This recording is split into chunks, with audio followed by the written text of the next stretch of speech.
Hi, Eli. It's such a joy to connect with you finally. Absolutely. Thank you so much for having me. And just for our listeners and viewers, I'm excited to introduce you to my really good friend Eli, who is a fantastic entrepreneur, amazing speaker, and leader in true sense. And this is the reason why I wanted to have this conversation with you, Eli, because you represent the type of a man that a lot of evolved women would love to get to know. And I know, I'm sure you're not the first time you heard this. So we wanted to crack the code about the psychology of an evolved man or evolving man, more empowered man. So I will ask you lots of questions about how you define love, compatibility, relationship. What makes a good relationship tick? In that direction we will go. Are you cool with that? 100%. Yeah. Okay. So have this question for you. What's your favorite love story and why? Love story, personal or like movie or whatever? Whatever. Whatever. Wow, that's a great question. I've had so many amazing loves in my life, but I am so inspired and so just the concept of romance. The first thing that every person has heard of that comes to mind as soon as you talk about it is just The Notebook. I'm sure you've heard people talk about this movie before, but just that concept of true love, through thick and thin, and somebody being there for you through all that, and just that movie was fascinating. So that story that we all know is really really great. I think in life, not just in a relationship, the people that have had the most successful lives, whether in self-development, like a Mother Teresa or a Gandhi or something like that, they always say something to the point in their life, towards the end of their life, they say, I thank God or the universe for the message that has used me. So like they got out of the way and something came through them in the form of their message. But a lot of them, there was some experience that happened in their life, some life-defining moment where they saw some injustice or something, with Mother Teresa, something happened that really made them change. And Napoleon Hill, in his great book, Think and Grow Rich, talks about the power of the mastermind and the love of a woman. So it's like a lot of times that experience for people that are not Mother Teresa's and Gandhi's and or whoever, the Nelson Mandela, we might not have time to go to prison for 27 years. So a lot of times we have this experience and it comes through the communication with a human being, our life partner, that makes us excited and scared at the same time, where in order to be for this person, we need to step up our game. We need to become more. And it's because of this person, we feel like we need to have our A game. We feel challenged and supported at the same time. And I think initially in a relationship, we have to have that. And in the movie Notebook, there was a lot of that challenge and other people involved. There's these obstacles of man versus self, man versus nature. But in that one, there was all these opponents, traveling and life circumstances, and she was with another guy. But there was the true love and the commitment through it all. And then at the end, how that all came together through the health issue.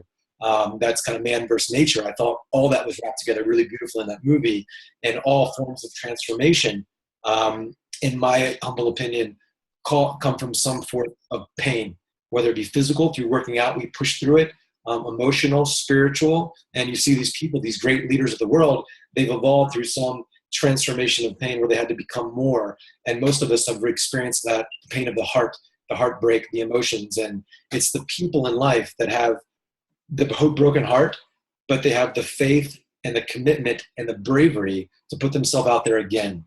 And it's the everlasting commitment to finding true love, to finding our purpose, whether it be through our mission, but or part of our mission is to be with somebody. And I think a lot of people, because of past heartbreaks in their life, they diminish it and they say that's not important, or they go for the quick fix, the one night stand, or the instant gratification of human interaction, which is not sustainable and not healthy from a spiritual perspective. So I hope that answered your question. Notebook is my favorite movie, and it's such a wow, and it for exactly the same reason, like you said, that power of the true love being tested. Mm-hmm. Sometimes we have this idea, you he carries you across the the threshold of the new house and then you live happily ever after, but it's actually the real test of the relationship just begins. And I love that. I really, really love that. So the next question I have for you is, what are your relationship criteria? What are the musts for you in a relationship, in a good romantic relationship? It's going back to that sense of challenge. I've had periods in my life where I was purely dominated by the physical, and it was very empty for me. And as I've gotten older, the intellect, even in my high school relationship, I dated, like every girl I've ever dated, like a valedictorian, or there was a girl I was just dating that went to Harvard. It's like the need for intellect to be challenged in that way, where there's like this communication, like this pitch and catch type of thing that keeps me on my toes. And it's interesting being with beautiful women that I can think of now. There's like this challenge, and it's like this. They're very open, not just with me, but in their communication with everybody, and it kind of keeps me on my toes, keeps me like there. And it's the knowing of that in the other person, where they don't push it too much to make you feel insecure. But there's like this pitch and catch on so many different levels, intellectually, with our energy with others and with ourselves, and then there's this surge of energy with another, this other person. So I think intellect is number one as far as the criteria. Being able to have somebody to communicate with in a way where you can be vulnerable and feel supported and safe in that space where it's sacred, to really have that level of communication where it's so deep and so powerful. And I've seen that in so many people. Oftentimes I see people in really great relationships, and I'll ask them, like, what is it about this man? Or what is it about this woman? And what are some of your things? And it's so fascinating to me how people can have that bond and really make it last. But for me, intellect and communication, banter, that type of stuff is the most important. Yeah. What is the first thing you notice when you meet a woman? It's physically or energetically. Whatever comes to mind. Physically come to mind first, so say physical. Eye contact, teeth, skin, posture. It's like living here in Los Angeles, and I modeled for a bit, or acted, and I would go to all these auditions, and sometimes I'd see a girl that was beautiful, but with this really bad posture, and and it's like, if you see people, you're into the spiritual concepts and chakras and all these things. Somebody might be they've been so hurt in their life, or you could think of like a guy at the bar holding his beer like right here, or the person has their shoulders forward, and it's kind of like they're hiding here. But when somebody is like, this is who I am, and their voice and their radiance is just like, it fills the room. And it's almost like you feel their energy entering the room before they even do. And it's like when they come in with that energy, you can't help but to notice. And it's powerful and it's magnetic. And so I think that really draws me in. And then you notice the eyes and the face and the energy that's really coming out through here. And there's this thing, it's like you can feel them. And I love Maya Angelou's quote. He says, people will forget what you said or what you did, but they remember how you made them feel. And to kind of evolve that and piggyback on it, people in a relationship, they will like almost forget what you look like, even if you're beautiful. Yeah. And how is it possible that our brain gets used to other people's looks so fast? Yeah. So you get used to it, and we're all, we're getting a little older every day. That sense of permanence is not there. And some guys, continue to, as they get older, they just date girls that are younger and younger, because that's been the pinnacle of their spiritual evolution, as you would say, as far as the physical relationship. So I think it's, looking for depth, what's behind this meat suit or this physical form that's really going to engage, where I feel connected to this person, where I feel like this is making me more, not more financially free, and not more from an ego sense of gratification. I don't feel like I'm more because I'm with this pretty girl. I feel like I'm more because this soul is helping me evolve. So when you really find that, it's powerful. It's I've been with some women in my life that were just stunningly gorgeous, some famous girls here in LA. But I've been with some girls that that weren't like stunning, and it was just something about them were so powerful, and I couldn't stop thinking about them. And so I think that first of all comes from owning yourself, and then when a person owns themselves, that changes the animation to their voice, to their eye contact. There's something inside that is beaming through the physical. It's Eckhart Tolle talks about it. He says, actually, as people age, it's oftentimes right before their death, their sense of radiance comes through even more. And you can see it in their eyes. Or if somebody has gotten older and they've not forgiven and they've not let things go, they age even faster. It's like you can see a 30-year-old person with the sour look on their face. It's just like hardened, the lines. And then you see somebody just free and open. And that's magnetic. And you want to embrace that. And I love Osho's quote. He says, if you love a flower, don't pick it. Don't pick it. Someone along the lines, if you love a flower, don't pick it. Love is about appreciation, not about possession. And so when you can see somebody that has that radiance and you appreciate them so much, you want to not pick it, not control them, not smother them, but you want to support them and feel supported in their own radiance and their own personal growth and evolution, and really bond with them in a way that's challenging and powerful, where you both evolve at the same time. And from Tony Robbins' work, we've got these needs: significance, to feel important, connection and love, a sense of safety or certainty, sense of adventure. But the needs of the spirit are to grow and to contribute beyond oneself. And so the needs of the spirit are where you're growing together and you're contributing to each other's way. You're meeting each other's spiritual needs. And when you really have that, it's like, it's hard to be with somebody where they say to you, hey, this person meets all my needs and make me feel safe and secure, adventurous and alive, loved and supported, and make me feel special. We feel like we're growing, feel like they're contributing to my life and I'm to them. It's just not going to work out. They don't say that, And so if they're meeting those needs, but especially the highest ones of growth and contribution to each other in the support of each other's purpose, and the purpose is aligned, I think it's pretty powerful. Yeah, thank you for that. That's really, really powerful. Okay, would you be open to sharing the 3 lessons that your last relationship taught you? I think honesty is really big. Honesty it's an interesting thing, especially when things aren't working out or there's things that you really don't like. Sometimes you accept them, and we need to accept people, but sometimes things really, if you don't address it, it can grow. And there's these little things that can become big things. So I think just honesty and communication, and just being open about everything, to being honest and clear about how you're feeling, and getting rid of all the passive aggressive BS. It's like, oh, it's no big deal type of thing, but it's like a stab.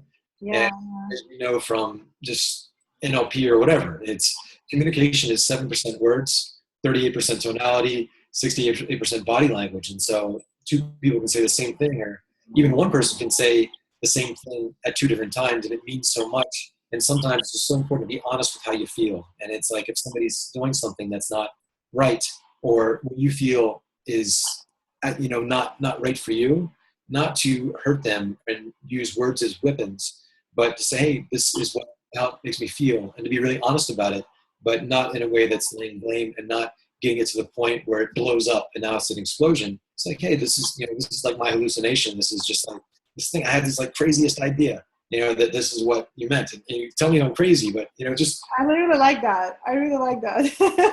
So you're taking a personal ownership, and you don't project it on them. Hey, this is what you said. Hey, no, I just had a crazy idea. Is this what you said? I really love that. Thank you for this tool. This is great. So yeah, with honesty, I guess I'm saying responsibility as well. And that's part of the honesty, which relates to integrity as well. And the definition of integrity is something is whole and complete. And when you're with someone in a relationship, it's like, it's kind of like when you're even with a friend and you say you're going to do something or commit to something or be loyal about something and be in this bond with somebody. It's like you're giving your word. So you're giving a part of yourself. And when you give a part of yourself to somebody, say in a relationship, or if you let somebody borrow something, or you say you're going to do something and you make true, then the person says to you, you kept your word. So when you give something out as far as your word, it comes back to you. You keep your word, But now it comes back to you and it makes you twice as powerful in their eyes and in your own, because you've got this sense of wholeness and completeness where you've expanded who you are through another human being. So because, even like a Gandhi or Mother Teresa or Tony Robbins or whoever, the reason they're so powerful is because their message, they've got this feeling of emotion in all these people, so their message expands. And to really deepen the relationship in a person with another person, this sense of integrity, our message in them has to be so alive and so strengthened in our consistent communication and in our integrity that when I consistently, every single day and every single moment, you're giving your word, you're making a promise, it comes back to you. And not only does it make you more in their eyes, it makes you more in your own eyes, and it makes the bond of the relationship even more. But on the other hand, when we give our word, when we give our commitment, we give a part of ourselves, and if we don't keep it, we lose a part of ourselves. We're out of integrity. And energetically, that person's perception of us is changed and manipulated, and it's not a good thing. And that person might tell people, but there's also this feeling inside of you of guilt and shame. And anytime you have a relationship with somebody, even if the relationship parts, it should, in my opinion, on good terms, unless the person was cheating or something like that, but that's completely out of integrity. And then that's the person you need to cut away, but then you need to forgive them. Because I posted a video earlier today on this concept of forgiveness, and I love what a man named Guru Singh talks about. He says the word forgive, it's really like backwards. It should be give for. It's like you give to move forward.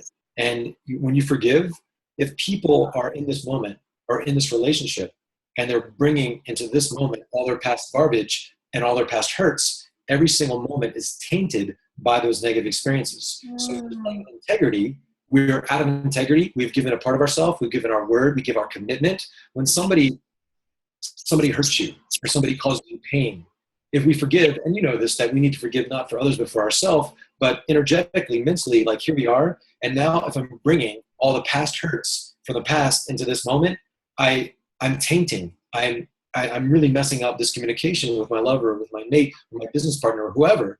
And so, but the thing is, if somebody takes like something, just give it away. Wow. People can't take from you what you're willing to give.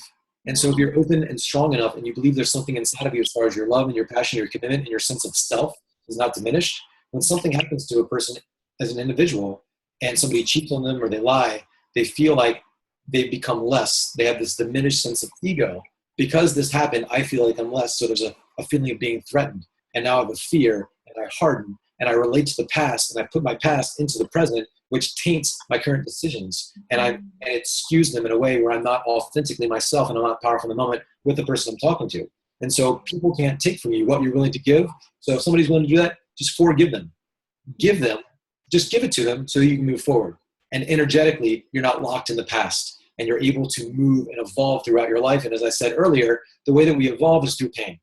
The way that we evolve, in the gym or in our relationships, we're going to experience some pain. And if you're brave enough to put yourself out there consistently, it's going to happen. And so accepting that, knowing that someday our parents are going to die, that we're going to get sick, and somebody's going to break our heart. So that might be your child says something to you, or breaks your heart. There's an evolution in that. And if you greet it with fear because of your past, you will actually perpetuate more problems in your life because it's in you, and therefore you attract it based on law of attraction and all that stuff that I don't get into too much.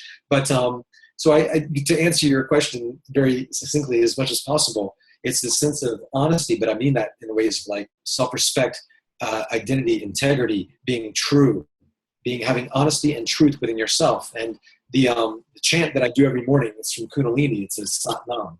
Sat Nam, Sat Nam, Sat Nam. It means Sat is truth, and Nam is like your essence. So it's like truth is my essence. Like truth is my name. And so as you introduce yourself to somebody, it's like, this is who I am. And with your relationship, you're every single day, every moment, you're reintroducing to yourself to that person. And if you're really like constantly new and constantly redefining your commitment with this person every single moment in the present, not pulling your past relationships or even the past argument or yesterday's stuff into the moment can still be shining and new. And you have this sense of adventure in every single moment through the eyes and through the heart of another human being that's coming back to you. And that's where you guys, your souls light up. A lot of times in a relationship, it gets stale and it gets old because people are doing the same things over and over and over again, and that's going to happen. But if every moment is shiny and new in you and in another, and you're leaving past leaving the past behind, and you're constantly forgiving each other because you're going to make mistakes. It could be, you didn't buy this for me, or you didn't hear what I said. So I guess what I'm getting to, the second thing would be forgiveness, to really not hold on to the past and hold grudges and judgments, because in relationship, we all make mistakes, but it's through your pain, that you have there. You can use the pain in the relationship, even with this person, like, oh, you said that thing, hurt my feelings. You can be passive aggressive, and your pain can cause the other person pain. Then your pain exponentially grows, and then it eventually destroys the relationship. Or you can evolve from your pain and grow through the pain and share the experience that's your experience. Share it with the other person in a way where, hey, this is how we can grow. I'm not sharing this with you to be passive aggressive and hurt you, because pain just brings about more pain. You forgive, you move forward, and then you grow. Yeah, I really love that. So that was two. So you said integrity, honesty, communication, right? I really love that. As far as what's important? Yeah, forgiveness. Yes. Yeah, and the other, it's completely unrelated to the others, but I think, physical attraction has got to be there. And myself being in fitness and working around health stuff so much, not just from a vanity standpoint, but, we do get older, and I see some people quit taking as good care of themselves. I think that says a lot about a person when they've just kind of people get married and then get fat. It's like, totally. It's like they lose complete sense of style. Like it's gone. It's gone. Yeah, and I've been with girls that, just weren't in that great of shape, and I wasn't sexually attracted to them, and so sexual attraction and physicality are very important to make a relationship last and become strong and stay that way, because a lot of relationships end because there's no sexual chemistry. And it's hard to have sexual chemistry with somebody that doesn't take care of themselves. It's more than just taking care of yourself physically. It's like creating that thing, that attraction, to really understand sexuality is very important. And that's one of the beauties of being in a relationship, is to have physical intimacy with another person. And, I was actually reading last night, Yogi Bhajan's book, Man to Man. And it's about a lot of the physicality and how you build yourself, and the energy and penetration and all these things, but the sacred union. And it's interesting, like each one of our organs and chakras, like they really don't have sensation. There's like this basal ganglia, and there's like these nerve centers for our chakras, but like the heart, when you get a heart attack, it's the area around the heart. Like people get a pain in their left arm. But it's like with heartache, like the pain, you can feel something there, like around the energy field of it. Mm-hmm. And so it's really just powerful to be aware of the physicality in every one of our chakras. And as he talks about going through some of these Kundalini postures, and he talks about sex, how we can, breathe in and then breathe out through our hearts with another person. And when two people have this, like, it's more than just physical sex, but it's like this sacred union. You can have an orgasm through masturbating or through sex, where it's like very physical and people come, and there's genital orgasms, there's like body orgasms, like your whole body feels different and your heart feels connected. And that's the good stuff. You could have sex very easily, but to have real deep lovemaking, that sense of physicality where both people are conscious and aware and taking care of themselves physically and energetically, and coming to that space, it's a really beautiful meaning. It's very, very rare that you find that. So if you find it, you have to focus on it, create it, and then be communicative, be honest about what's working, what's not, forgive, and do it again. Absolutely. This is so powerful, because a lot of times what I find, people who are very intellectual, like you and I, for example, and I wonder if you ever made this interesting contrasting choice where you bond with people on intellectual and on the heart level. Let's say it's on intellect, it's 10, on the heart level, it's 9, on the soul level, it's 10, on the body, it's like 5. Yeah. And you're trying to rationalize yourself why it can work. You're like, it can work. It can work. I'm going to get into it. Have you ever been there? Or is it just a female? Because for me, in the years where I did not really know my true self, I was growing into it, I would let myself be influenced by this racialization from others, you know, and this is why I'm so into the primal energetics and the primal physicality, and that's a huge component. Attraction is incredibly interesting because you have to be fascinated by your lover. Literally, that's the only way you can turn a sexuality into a prayer and as a devotional practice if you already have the base of physical attraction. But have you ever been in those situations where you talk yourself into a relationship? Yeah, and it's something I won't do again because it wasn't good for the other person. It wasn't good for me. Wasted a lot of time. Physically, it wasn't there. So yeah, it's and I wish that it wasn't so important to me. But I've tried with girls that I wasn't that physically attracted to. But growing up, I was very into like fitness and bodybuilding and training, and I think it's just in me as a value at this point. I don't think it's the end all be all because again, we're all going to fade. You need to have that connection. But even most of my male friends, pretty good looking. Like I was friends with some guys I'm hanging out with tonight. It's one of my buddies' birthdays, and a lot of my friends have been models and just in that community. And I think that when I've not had the physical as much, the girl has gotten insecure. It's just her stuff came up. So it's more of an energetic thing, but the physicality does come with it. Because we're all influenced by that. And I've had times in my life where I was injured and stuff like that, and it did affect my confidence. So confidence is key, but being supported by the physicality of it is even more. But I think it's different for guys and girls because I see some guys that I wouldn't say are the most attractive, but with girls that are stunningly beautiful, and they really do love each other. But it's rare that you find it the other way. That's very, very true. That's a really good point you're making, and it's like being really honest about it. Because like if you truly an awakened soul, right, and you know that every person you interact, it's your like human responsibility to treat them with decency and honor, and especially if you share a bed together, right? You want to make that person feel very special and very, very unique. And if you don't have that that primal drive, it's going to be very hard to fake it.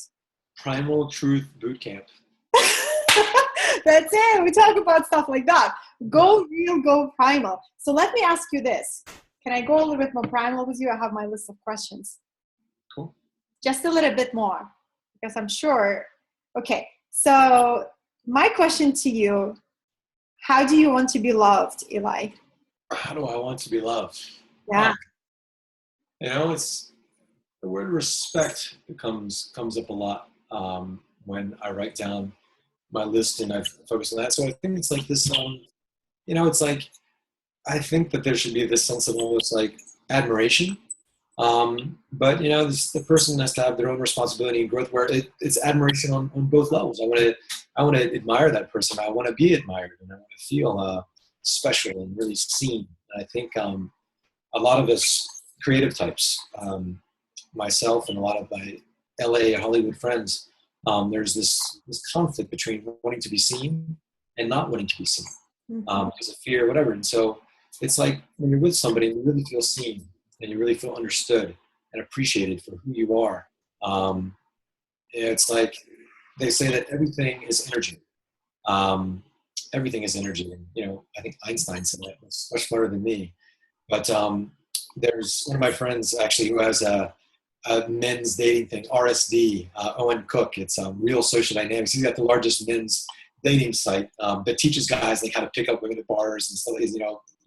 It's kind of the lower level stuff, but he teaches some really amazing concepts. And he talks about how there's these parasites that get on people.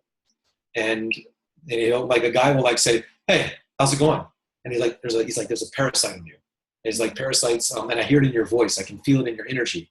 And the parasites are from persona fatigue, trying to be something you're not, decision fatigue, and the energy of like, should I talk to her? Should I not talk to her? Do I want this? Do I want that? They're not clear, so it drains their life force. So imagine like, should I talk? Should I not talk? And it's back and forth, but internally back and forth, drains somebody's energy. And so decision fatigue, self-gender fatigue, and persona fatigue. And so a person gets rid of the parasites and they're clear, their energy evolves, and there's really something special there. So I hope that kind of answers your question. Yeah, respect, admiration. This is so interesting. I agree with you. I have a feeling it is for creative types. For me, it's like respect is the other side of love. If I can admire my man, it's going to be very challenging. I have to have the admiration factor. And I think it's any man would, it's like every time I have a conversation with somebody who is considering breakup, right? I say, can you honor this woman by seeing her for how she desires to be seen? Mm-hmm. And if a man can't answer that question, I say, do what you need to do to get out of his honor. Wow. Because she's miserable. Yeah. You cannot see her. And then flip that backwards and say, hey, do you feel seen by this woman how you long to be seen? Yeah. If you can look me in the eye and answer that, if not, then great, work on your stuff. But if you can't answer that, you're still in a fantasy relationship.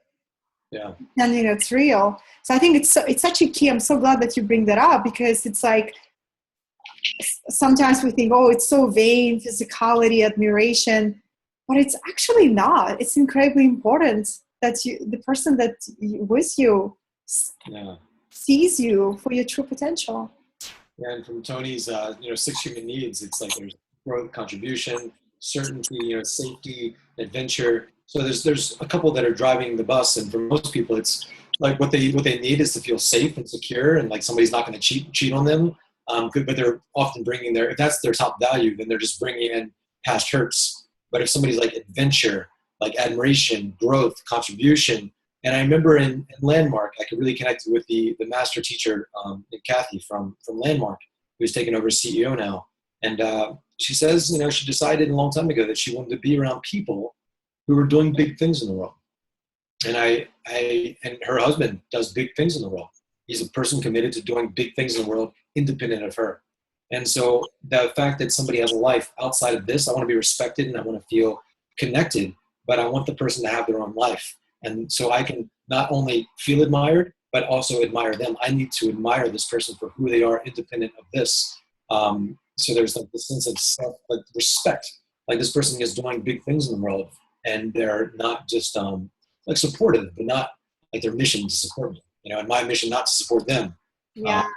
I think that that's what I mean by respect and admiration. Like who this person is in the world is they're such a badass, Totally. Yeah, I think it's, once again, you just landed this really powerful distinction, and I love that. I love when I feel like this paradigm of a relationship when one partner is supporting another, whether financially, emotionally, whether holding the front or creating the back support.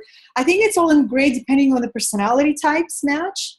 But if there is a power couple, I think it's really important to have individual missions and visions and have the map for their union. Like I propose a 1-year marriage where a couple comes together and they create a map, mutually agreed purpose for their union for 1 year. And instead of saying, hey, let's just have a party and like have this fantasy wedding, let's have a party where we get together our soul family and we declare to the world what we intend to create in 1 year together.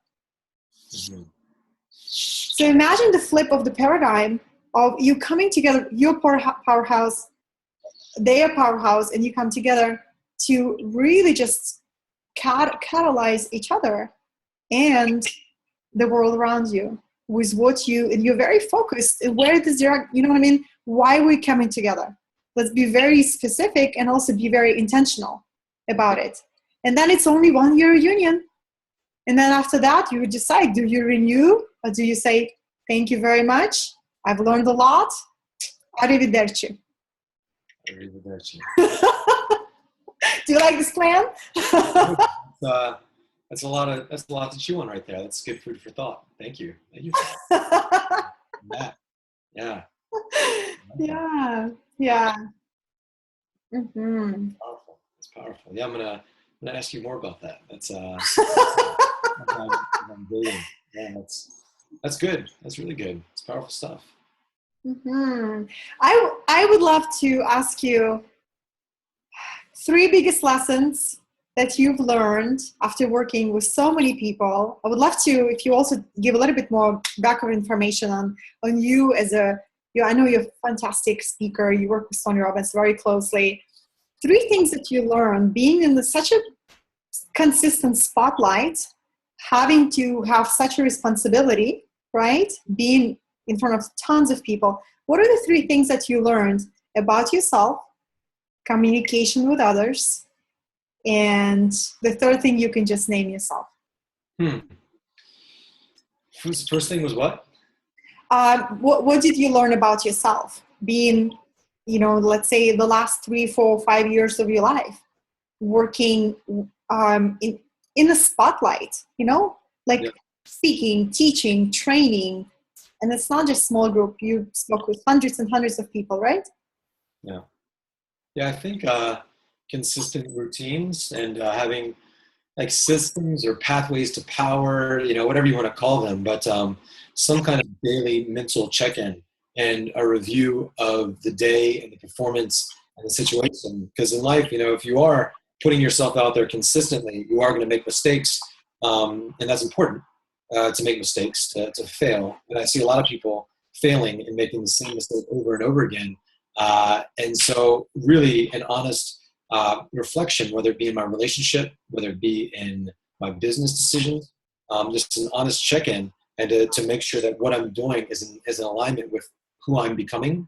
And I love what Matthew McConaughey said in his award speech for Best Actor.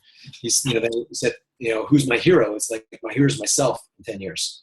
So the concept of future identity and is today adding to this enhanced, evolved sense of self, or does today take away? And a line from Steve Jobs is like, every morning for the past 33 years, I woke up and today wasn't exactly what I wanted to be doing with my life. I knew something needed to change. And so, I've had many evolutions in my life where periods of months have gone by and I let them go by and I was like, this is not how I want to live my life. And so that doesn't mean quit your job. That doesn't mean change everything, but it's how you're showing up.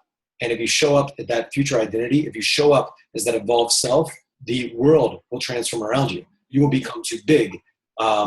It's kind of like a shirt that no longer fits you. Like you have this shirt on from when you're 5 years old and you're still wearing it at 35. It's like it no longer fits.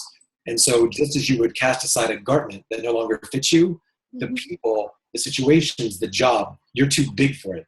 It's like, I'm so much bigger than this. And so it's hard though. It's hard to have that sense of identity when the people around you in your life and relationships may be talking down to you, maybe sending you texts that are rude or short, or you're getting this snide remark. You're working customer service or you're doing something and people communicate with you in a certain way that is slightly disrespectful or just that is not in alignment with this future identity. You must stay true to that future identity. And so I think that is the mental conditioning, just like you would condition your physical body at the gym. It is more important to condition your mental, your mental emotion and your soul and realize like this is sculpting me for something more. And pain is more of a motivator than pleasure. So we can have hey, this is the thing that I want and feel drawn, compelled to go after the pleasure. But what's pushing us a lot of times is the pain and we need to have both. And it's like something inside where it's like, hey, who I am is so much more than this. And I've not been demonstrating who I really am mentally, physically, spiritually, emotionally. I'm not showing up. I'm meant for so much more. I've got to step up. I got to do something. And you tap into that certainty, that communication. You tap into that faith and certainty with a sense of energy. And it's like you push yourself. And a lot of people will hit that rock bottom or they'll, things will get so bad and they get an energy boost, but they go back up to the level of where they were. It's like there's the analogy of, it's like you're a 72 degree kind of person, things get to 65 and you crank it up, to like 80, but it's like, no. It's like, oh, maybe I'm just, so most people, they're at 72, hit 65 and they go back up to 72 and they go down and they just continue in that pattern of like, because everything is energy, as we said. And when people go down or they get in a bad relationship or they create some drama, it creates energy.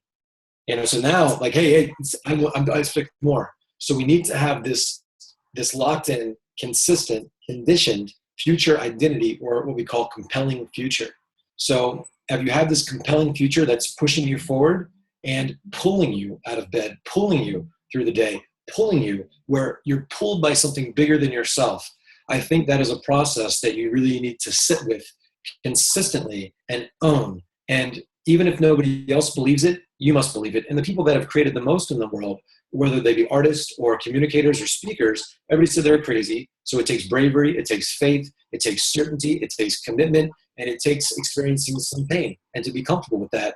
And people that are the most fit, they push themselves, they go through some physical pain, but they love to learn the pain. They love to learn the process of evolution because that's what they really believe is making them grow, and that's their highest value. So I think for me, consistently checking in and saying, this is what I want and why I want it, and being willing to experience some hardship and pain, whether it be people taking money from me, people lying from me, but still forgiving, letting it go, and really saying, you know what, this is not diminishing me or my sense of self. This is actually making me become more. And so even if something's negative, we said that everything is energy.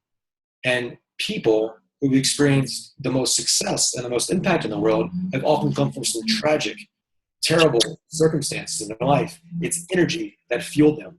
They didn't let it tarnish their soul. They didn't let it like really bring them down. They brought it in as energy. And so it's like, even if somebody looks you in the eyes and says, you're stupid or you're not pretty, or somebody rejects you, even if they reject you harshly, it's energy, and you can let it fill you up, and just let it cycle right through you. You can try to block it. And the analogy I give a lot of times to my clients is, it's like when you enter into these harsh circumstances in your life, it's like, or relationships or whatever, you have an experience of life that's not as pleasant, realizing every single moment, a lot of us, we get caught up in the storm or the tornado, as I call it. And so when a tornado comes to your life, we've got these three options, and every day we're going to have some kind of tornado. It could be a big one, small one, could be one that destroys villages and towns. And so most people, when the tornado comes, they get caught up. They get caught up in the drama. They get, and the tornado touches down and it takes them away. And they're not even here anymore. They've checked out emotionally. They're like off in the drama, and they get caught up in the drama of their emotions, and it's taking them away. And then the other option is these people that have had so many storms come in their life. It's like, here's the tornado, here's the storm, like here's the eye, and here's the storm. And what they do is they're here. It's like disassociate. Yeah. It's like, you know what? Why? Like they just disconnect. Like, as people like say, I don't give a fuck. Really, they do. And when somebody says, I don't give a fuck, really, and what they were saying is like, I really care a lot, but I've been hurt. I care so much. And so they put up this wall. And so people disassociate when the storm comes. But the third option is to stand right in the middle, to find the eye of the storm and be that calm center. And so every single day, as you cultivate that calm center within yourself, you bring that to the communication. And when the storms are going all around you, you stand firmly in the middle, grounded and centered, seeing all the chaos around you. And when people are freaking out, you say, move, I'll handle it. Mm-hmm. Certainty, centeredness in you, and the storms start to quiet down. So I think every day, whether it be through your meditation practice, through your journaling, your affirmation, there's got to be this check-in with yourself to really cultivate that. Your mission, your purpose, your identity, your future identity. What are you building for? And why are you doing it? And the why has to be bigger than you. And, I've posted lots of videos on this, that life supports that and supports life. If I'm in the relationship or I'm in the business, if I'm doing it for my sense of self, and, most people don't even get to the level of being self-actualized. And as self-actualized is the goal for so many self-development programs, it's actually very weak, and it's very low level to be self-actualized. Even the self-development industry. It's important because most people don't get there to support themselves, take care of themselves, self-respect, self-reliance. So there's a lot of information out there about that, but life supports that what supports life. So if I'm doing things constantly for myself, I get a certain amount of energy. As Tony says, personal power. But he created that when he was like 27. He was a young man talking about personal power. Life supports that what supports life. So if I do something for myself, I get some power, personal power. Do something for my family, community, humanity. Life supports that what supports life. So more life comes through you. You have more power. And we're always communicating. We cannot not communicate. So you say something, words come through you differently when that's your sense of purpose. If you're doing something for yourself, if you're selling somebody for yourself, or if you're a relationship for yourself, certain amount of energy. But if you're doing it to create a family, to change the world, and if you're with somebody and you want to have that sense of admiration for them and they for you, that sense that you're playing big games in the world with everything you're doing and all of your communication, from what you speak, to the way you eat, to the way you make love. It's like, hey, this is my life. This is my legacy. It's kind of like Muhammad Ali. Like, I'm so great. I'm the greatest. This is the greatest love. It's the big vision. It's becoming bigger than that. And then so when small things come to you and small people, it's like, hey, I'm bigger than that. And you cast aside that shirt. So I think the ritual, to answer your question, is just, it's having a ritual of this consistent mental conditioning of identity and self and purpose, and really knowing who you are, what you want, and why you want it. It spoke to my soul so profoundly. I really love that. I really love how you say life supports life. So powerful. Like, with everything you do, and it's almost like Eli, this is so cool. I just had this. I remember this thought. They say that the earth is a training ground for guardian angels. So it's sometimes I feel like we're all angels to each other, really, and there is nothing random in life, nothing. So this is how I look at walking through this life. It's like you can walk like a bulldozer, just running people over, or you can walk like a spirit, being so at one with everything that's around you, and knowing that each word, each interaction can be that life-changing. Like you could be an angel for somebody that they've been praying or been asking or looking for, and you fulfilling that role. And that's how you live your life, from that big perspective, but also you take the big perspective in every interaction, no matter how mundane and average it looks, right? Yeah, that's it. Yeah, I love that. I really love that. So what are the 3 things that you're absolutely so on the edge of your seat excited in terms your mission and your vision and your business? Would you share? I'll try to tie that all into one answer. It's like I've just taken 3 months off work.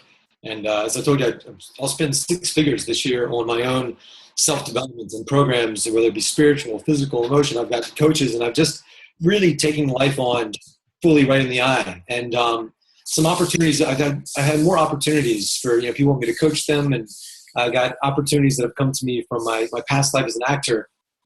So I worked in self-development now for the past 11 years. I was an actor the reason I got into acting, or the reason I got into self-development is in 2003, I was cast to be in like the biggest movie of the year. They trained me for the role, all this stuff, but because of my own insecurities and doubts, I just kind of walked away from it. It was a big deal.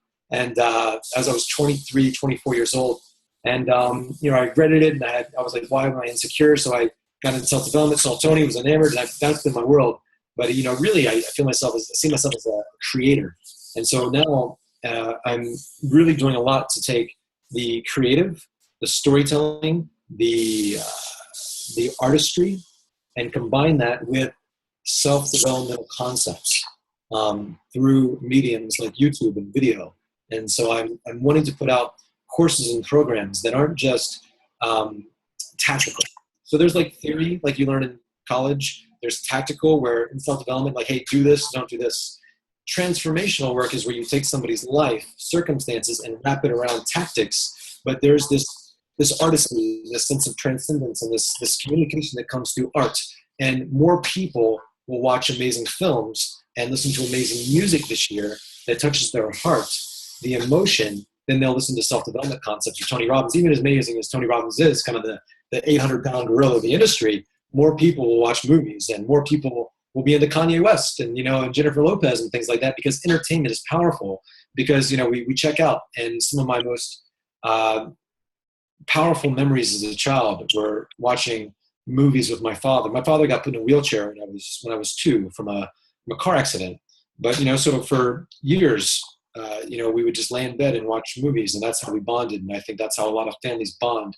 And so if I could take self-development concepts into artistic, entertaining mediums where families can come around and people can have sense of self, a sense of future identity, and be touched, moved, and inspired through self-development concepts wrapped around entertainment. That's the future for what I'm doing. So I'm trying to create some things that have never been done. I've experienced some challenge with it, but I'm growing a lot. I'm learning a lot, but that's my path. I'm launching my course, The 7-Figure Body. And it's like for entrepreneurs like myself that we're so busy, we often destroy our health to build our wealth, and we get really confused about what's important. So it's helping people through that process. And that's been what I've been coaching people on. When I worked for Tony, I left, got back into acting and modeling, and there was like a billboard of me in Times Square. I'm looking like Superman. I'm like super healthy. And then, within 6 months, I lost like 60 pounds, had mono, Epstein-Barr, got a parasite. They thought I was going to die. Tony paid my hospital bills, took care of me, saved my life. And I had to learn all these really intense things about health and stress and the your gut flora and hormones and, all the stuff that I never wanted to learn about.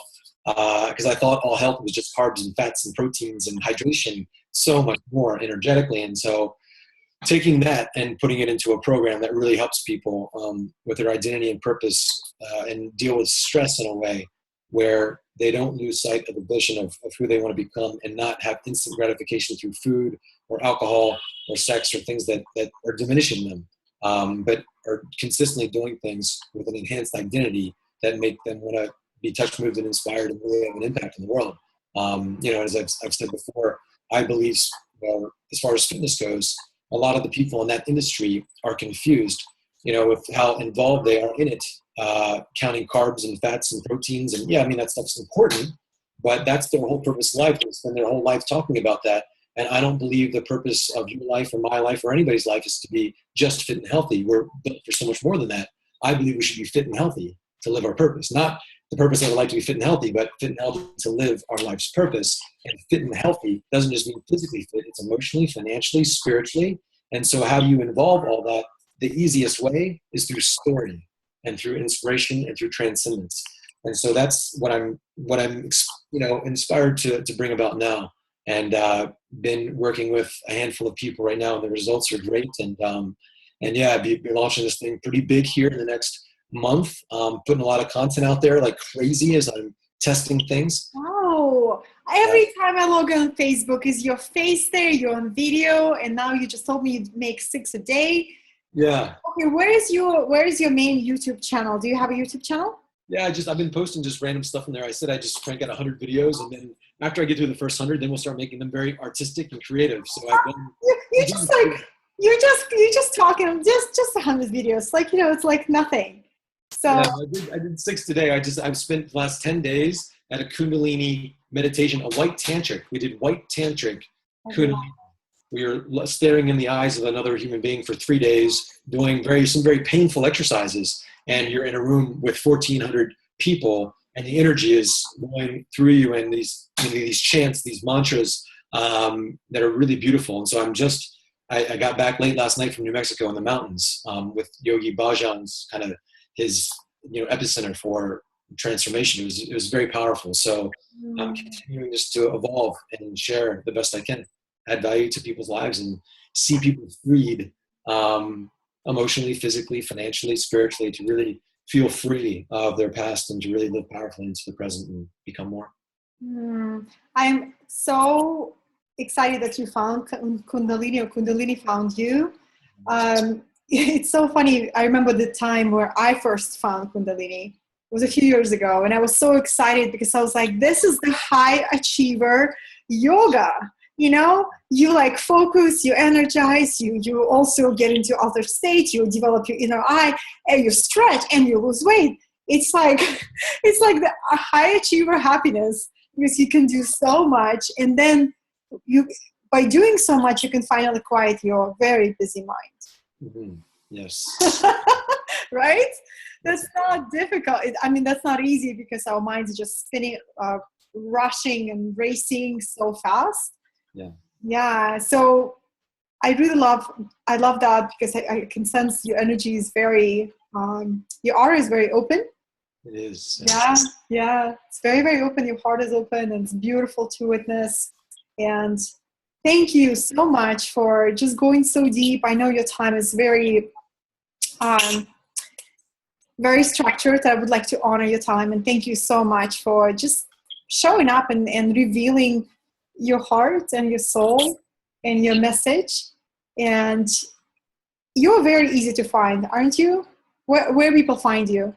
Facebook is the easiest way. I'm Facebook, okay, building yeah. the infrastructure now. As often when I check my Facebook messages, I get like sometimes I get like I've had over 100 in a day where I just I don't check. Oh, But yeah, I'm having somebody help me now to go through it, and I'm packing up tomorrow and then moving on Monday to San Jose to help out Tony for 4 months. So I'll be living there in the Bay Area, doing speeches every day. And if somebody's in the Bay Area, they can come to my talks for free. I'll be doing 2 or 3 a day, and posting on Facebook primarily, and YouTube eventually, and then creating courses and full on with the marketing. So and we'll have email and all that stuff set up within the next week as real campaigns. And so not just to take people off Facebook and to have an offline communication eventually. beautiful, beautiful. Well, there's a lot of executives in my tribe and people who run companies, and I know you were looking for speaking opportunities, or did I get the wrong message? Yeah. Yeah. Okay. So what kind of speaking do you do, so people know who would be very interested to maybe inviting you to speak? It's kind of like Tony Robbins on steroids, in the sense that it's more on the physical body, and a lot of his concepts have been so powerful in my life that I've built and evolved on some, but a lot of them I share in their purity because they are profound. A lot of his work with the creating lasting change and how we communicate. And Tony's had over 5,000 suicide attempts where he's never lost a person, and I've had several myself now. So if you learn how to turn around a suicide, just like what are the principles of connection, understanding and appreciating someone's world, and taking them through that process, turning around a sales call or turning around an unhappy customer, it's kind of easy, by comparison. So we go at the hardest stuff and whatever it is, and realizing, really keeping ourselves non-judgmental, clear with our purpose, understanding a lot of these principles about how we communicate. And the quality of our life is the quality of our communication with others, and most importantly, how we communicate with ourselves. So really, it's just like advanced communication skills that relate to everything from our physical bodies to our income to our relationships. But there are principles that apply to really make somebody feel like they're growing and alive. So that's kind of it in a nutshell. I love that. I love that. Well, thank you so much. I hope we will connect very soon. And just thank you for your presence and for going so beautifully and open. And thank you, Eli. Thank you, Katerina.